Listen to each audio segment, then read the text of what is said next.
Hello, my learners. How are you all today? So, today I'm back again with another very important topic for you people, and that is the concepts of ground and tension in metaphor. So, let's begin. And right in the beginning, let's talk about metaphor first to clear the meaning for some new viewers. So, a metaphor is a figure of speech in which two different things are compared to each other without the word like or as. Now, the two different things which are being compared are compared directly. So, one thing is described in terms of another. Metaphors usually help convey complex ideas in a relatable way. We'll see with a number of examples which we'll talk about. So the very first and a very simple example which we will talk right now is life is a circus. So the two different things which are being compared here are life and circus. So life is being compared to a circus, and we observe that in the sentence there is no use of the word like or as. Directly we are referring life to be a circus, and therefore we can differentiate this or distinguish this sentence to be a metaphor clearly rather than being a simile, because in simile what is the essential or compulsory characteristic of a simile? It is that the comparison should be made with the use of the word like or as, which is not done in this sentence.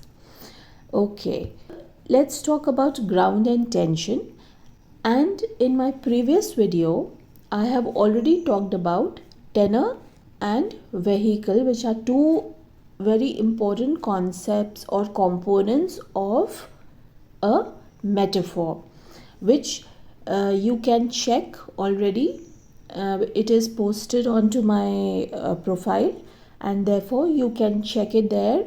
The link I will already mention in the description of this video. So you can first watch that video and then continue to watch this video, because now this is a continuation dealing with the third and the fourth component of analyzing a metaphor. So let's talk about I.A. Richards. Now the question arises as to why are we talking about I.A. Richards?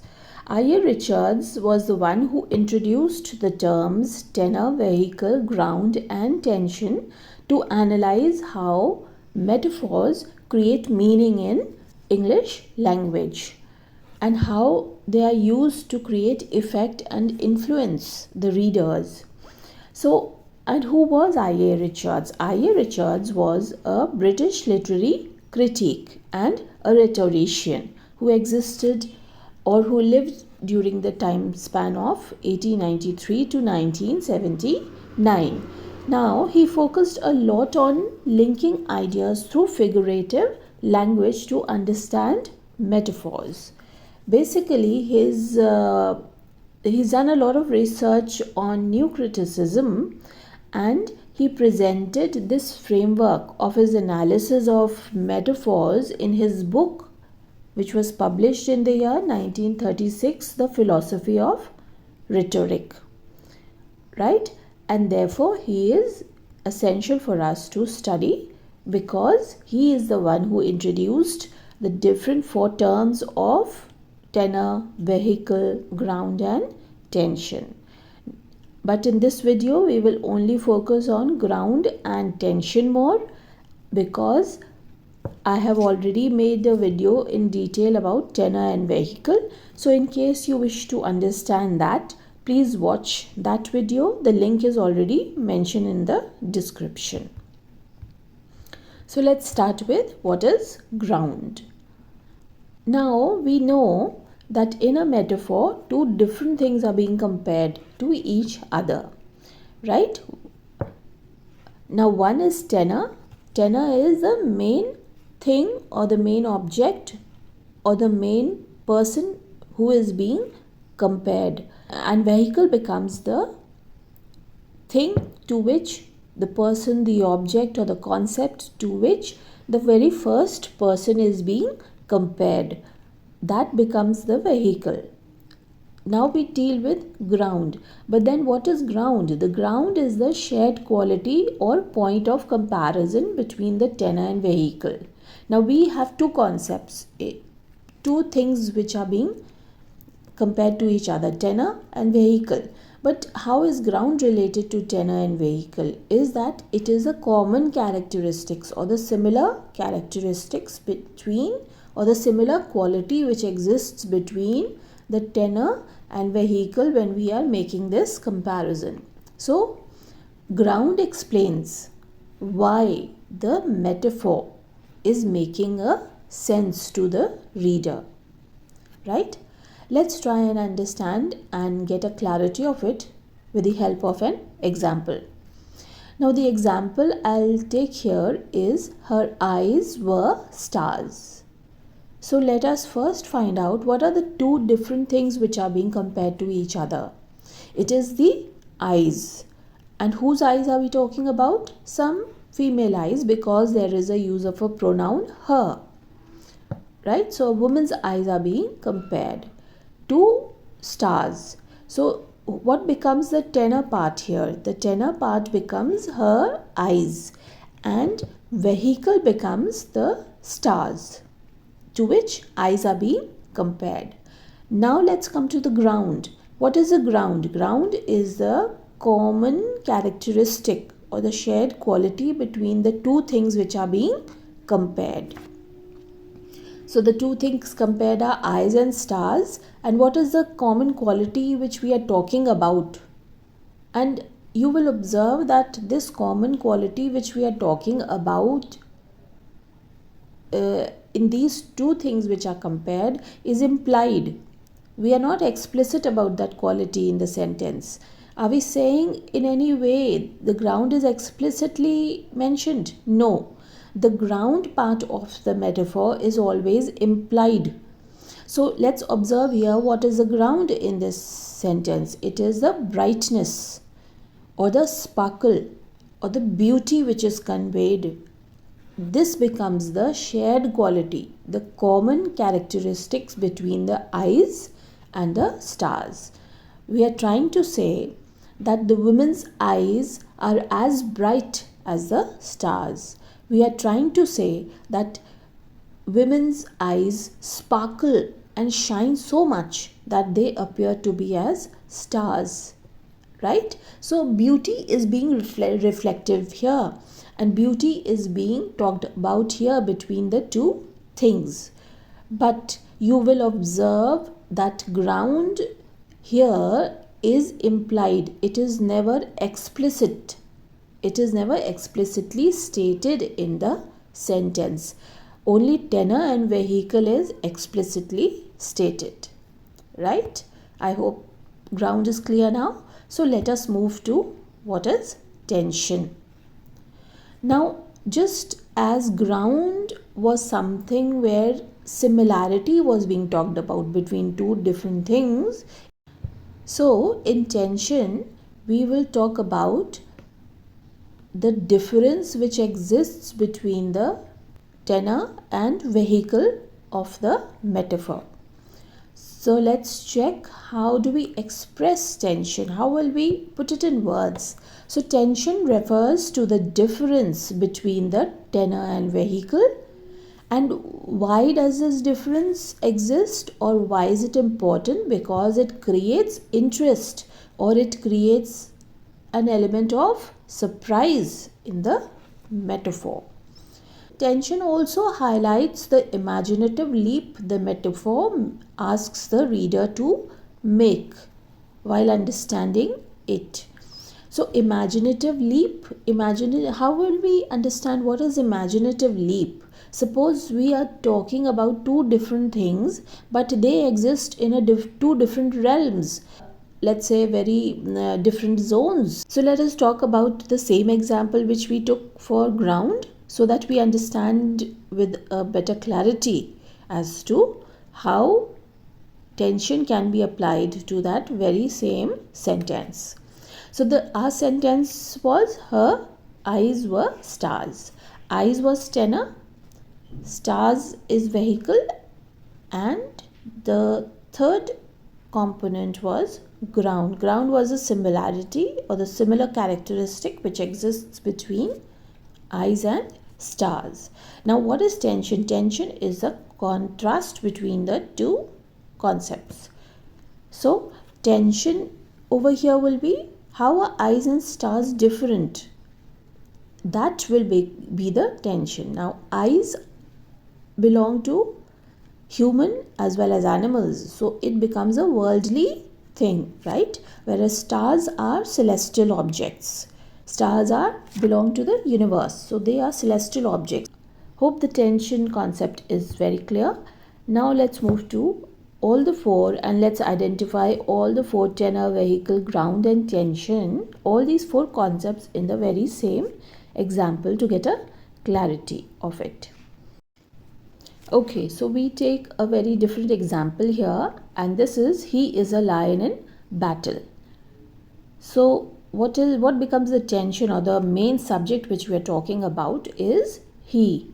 We are using a pronoun for some male person here. So we are talking about a male human, and he becomes the tenor part of the metaphor. And he is being compared to a lion, and therefore lion stands to be a vehicle. Now we got tenor and vehicle identified in the sentence or in our examples. So let's talk about ground. Now ground and tension, I told you that they are both concepts which are implied and not very explicit in any metaphor. They have to be identified or understood in an implied way by the reader. And what was ground? Ground was a similarity between the tenor and the vehicle, and tension was a contrast. When we talk about the contrast between the tenor and vehicle, the common characteristic which we identify between a human which is a male member and the lion which we are talking about is courage. It is the bravery or the fierceness with which the human was fighting in the battle, just like a lion. So the similar characteristic here is courage, and that is attributed as ground part of the or ground component of the metaphor.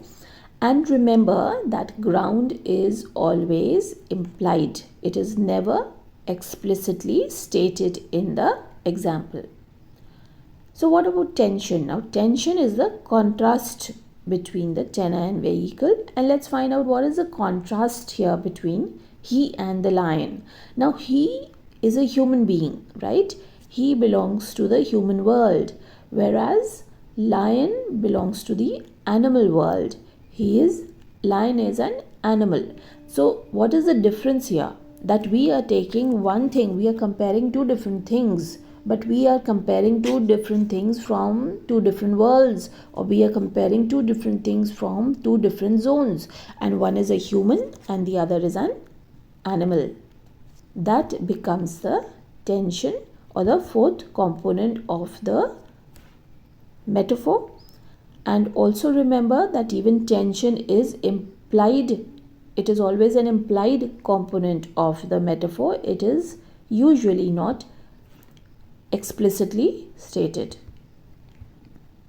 Now let's talk about more examples of the very same concepts and try and understand and identify all the four components of a metaphor in all these three given examples. So let's take the very first example, which says that the classroom was a zoo.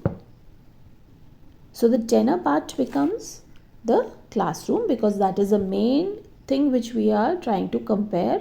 And what are we comparing the classroom with? We are comparing the classroom with a zoo. So classroom becomes tenor and zoo becomes the vehicle part.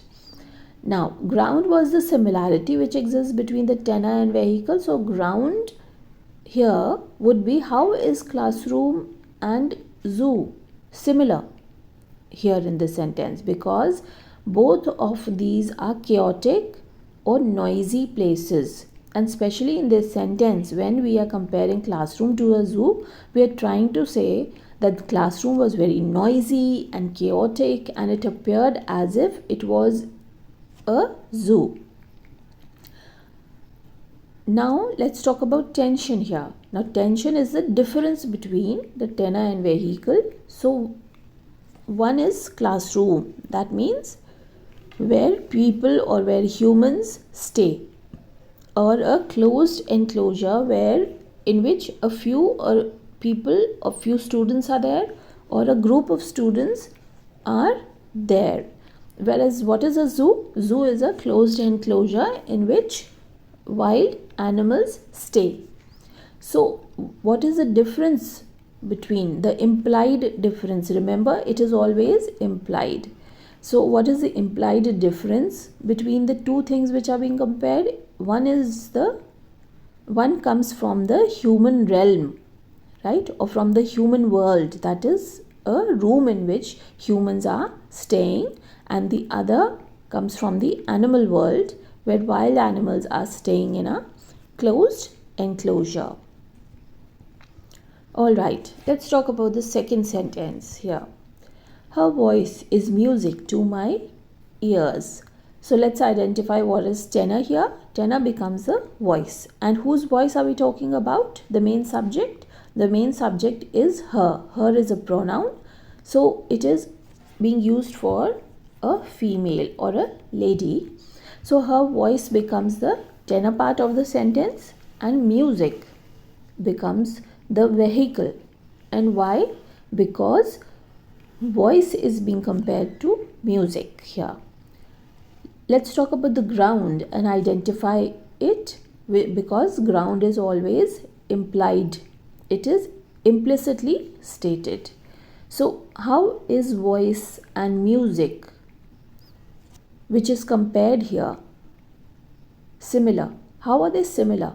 What is the similar quality between the two?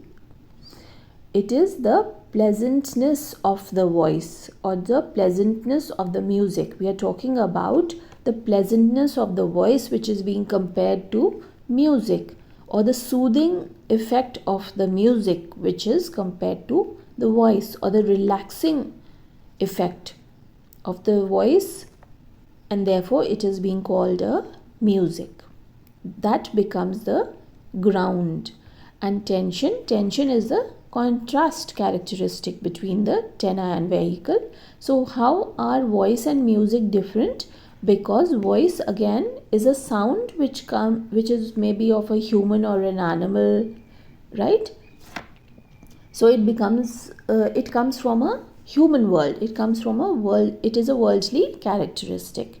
Whereas music is oftenly elicited from an instrument, a dead object, right? Music or can be a guitar music or a piano music, right? So this music which we are talking about is instrumental basically. So instrumental, that means the sound which is being created with the help of artificial objects or dead objects, right, in an artistic form. Therefore it comes from a very different world. So one is human world, and the other thing which is being compared is an artistic form or an artificial form of sound which is being created with the help of instruments or dead objects, is music. So that difference or that contrast between tenor and vehicle becomes the tension here. Let's take the third example. He has a heart of stone. Now what is the main subject which we are comparing here? We are comparing heart. Whose heart are we talking about? We are talking about some he. He is a pronoun again used for a male human being. So heart becomes the tenor here, and stone becomes the vehicle, because heart is being compared to stone. And what becomes the ground or the similar quality here between which exists, or the same characteristic which is common to both tenor and vehicle, is that we are trying to say in an implied way that the heart was so unfeeling, the heart was so cold that it appeared to be a stone. Just as a stone cannot feel anything, any human emotion cannot be felt by a stone, in the same way we are trying to say that there is some he whose heart is as cold, it is as unfeeling, it is as insensitive as a dead stone. So that characteristic, that similar characteristic is identified as ground here. Now let's talk about tension. Now tension is the distinction or the contrast between tenor and vehicle. So let's identify. Again, tension is again implied just like ground. So heart. Whose heart are we talking about? We are talking about a human heart. So it comes from the worldly zone, or a human heart comes from the human world, right? And stone comes from where? It is an object, it is a dead object, it is an inanimate object. So how do we identify the tension here? Tension here is that one is an animate object and the other is inanimate. So one animate object is being compared to inanimate object, and therefore that becomes the tension part of the metaphor. And ground and tension are always implied concepts, right? You will have to identify it by yourself in an implied way, because it is not explicitly stated for you to identify clearly. A reader has to identify it by his own understanding, because it is implicitly stated. So let's take a quick recap here about all the four components which we have talked about the metaphor. That is tenor, vehicle, ground and tension.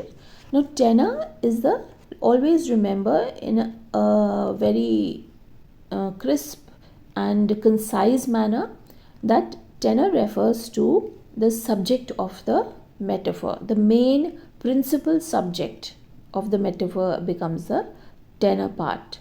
Then the image or the concept or the person or the noun which we compare the tenor to, that image describing the tenor becomes the vehicle. And the various examples which we have compared are, we have compared eyes to stars, we have compared voice to music, and we have compared someone's heart to a stone. Okay, so let's move to ground and tension now. And ground becomes a shared quality between tenor and vehicle, right? It is the common characteristic which we can find to be similar between the two different things compared. So in the previous sentences we spoke about brightness, soothingness or the coldness. Let's talk about tension. Now what is tension? Tension is a contrast between tenor and vehicle. And here we can say that it is the difference creating imaginative effect. The difference between the two things which creates an imaginative effect or gives an imaginative leap to the reader to understand the comparison. Like in previous sentences we talked about human versus stars. Voice was being compared to music. Heart was being compared to stone, and we tried to identify that there is a similarity also existing between the same sentence, and there is also a very clear difference or a contrast which exists between the two different things being compared. All right, so I hope that you have understood well what is the concept of ground and tension and tenor and vehicle. I have a detailed video about tenor and vehicle. The link of that video is already mentioned in the description of this video. You can click and watch it first and then move to this video and clarify your concepts of ground and tension. Now I have given a few sentences for you as practice exercises. So identify ground and tension in these given sentences. These are same sentences which I gave in my previous video to identify tenor and vehicle. And why have I given you the same exercise? Because you can use the same 3 sentences to get a clarity of all the 4 components or all the 4 concepts which we are talking about, and try and understand them in the same sentences or the same examples for clarity, and then move to some other examples. So the very first sentence reads here, the office was a beehive of activity. His mind, second reads as his mind is a fortress. Third reads as the river was a ribbon of silver in the moonlight. So please try and identify all 4 concepts. 2 from the previous video, tenor and vehicle, and ground and tension. So when you will identify all the 4 concepts in the very same example of a metaphor, you will obviously develop a very clear understanding of how to analyze a metaphor for tenor and vehicle, which are explicitly stated, and for ground and tension, which are implied concepts, which reader will have to identify with a very clear and sharp mindful eye to understand the 4 concepts clearly in any metaphor. One very interesting characteristic of a metaphor is that there has to be a balance between the ground part and the tension part in a metaphor for a metaphor to be called a successful metaphor or to be a good metaphor. There should always be a balance between tension and ground. In case ground is more or tension is more, there will always be a disbalance. And this disbalance is going to create an influence or an impact onto the reader. And let's see how this is going to happen. Remember that if tenor and vehicle are too similar, that means too similar means there is a lot of similarity between tenor and vehicle. That means ground is more. The ground characteristic or the similar characteristic in between the 2 things is more, then you will observe that the comparison or the metaphor becomes a boring metaphor. It is a very boring metaphor because 2 things are very, very similar. Now, the other aspect is that if tension is more in a metaphor, if you identify the tension part, the contrast between tenor and vehicle to be more, right? Or the 2 things which are compared are very, very different. They are very different. So you will always find that this kind of a metaphor in which tension is more than ground, you will find that that metaphor will become an incomprehensible metaphor for a reader, right? Why incomprehensible? Because the reader will not be able to easily understand it. The reader will find a lot of difficulty in understanding the difference between the 2 things and how are they being compared. And when will this happen? This will happen when the tension component of the metaphor is not balanced with the ground part of the metaphor. So, any metaphor which has to be called a successful metaphor, or any metaphor which we have to state that it is a very good metaphor, right? A very effective, influential metaphor for a reader has to have a balance between tension and ground. And remember that both ground and tension are implied components of a metaphor. They are not explicitly stated. They are implicitly present in a metaphor, which a reader has to identify by their own self, their own understanding. So I hope this little bit complex and complicated component of metaphor, which are actually implied or implicitly stated, are clear to you, which are ground and tension. So thank you so much, and please subscribe to my channel and comment your views.